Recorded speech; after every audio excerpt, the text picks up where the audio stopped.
Hello. As you can see, the Carver is still in the garage. It's still a very expensive paperweight. So this is just a quick update to explain what's been going on with the import process. I have been only dealing with HMRC, Revenue and Customs people, thus far. I haven't got to the next stage of being able to contact the DVLA, Driving Vehicle Licensing Agency, to get a registration plate for it and then make it road legal.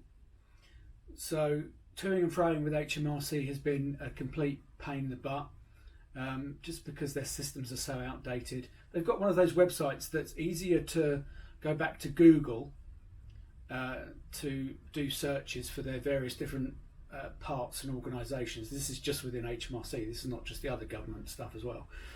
So in order to find the communication messaging platform to see how well your NOVA application is going, your import duty and VAT process is going, it's just very difficult to navigate. Archaic forms, etc.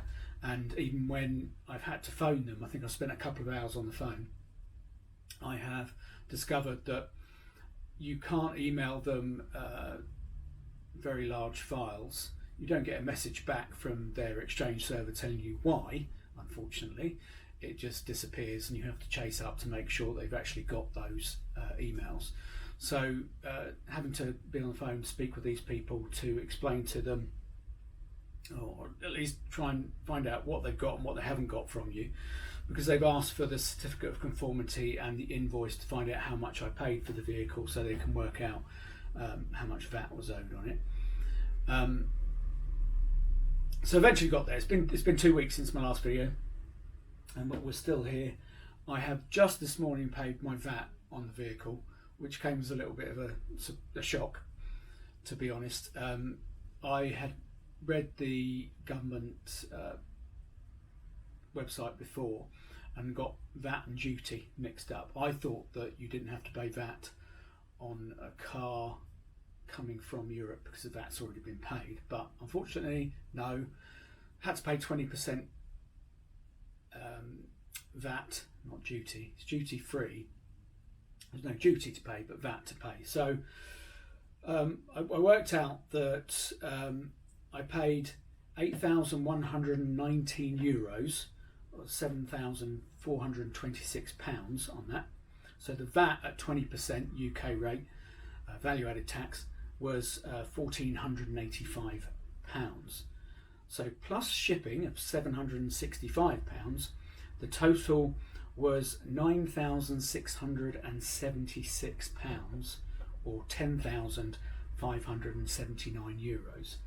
So it's an even more expensive paperweight this morning. The price of the Carver now has actually gone up. If you were to buy the sport version, which I think everybody would go for anyway, it's called sport. It's got matte black wheels, padded seat, and I think it might accelerate quicker, but it hasn't got a quicker top speed, so we're still limited to the 45 kilometers per hour, or 30 miles an hour, 28 miles an hour. So yeah, if you were to buy one now, the price is now €10,000, €10,970, so nearly €11,000. UK prices at exchange rates as they are today, that is £10,000, just over £10,000. So if you add 20% on that, that's now £12,000, and with shipping, it's nearly £13,000, so £12,804.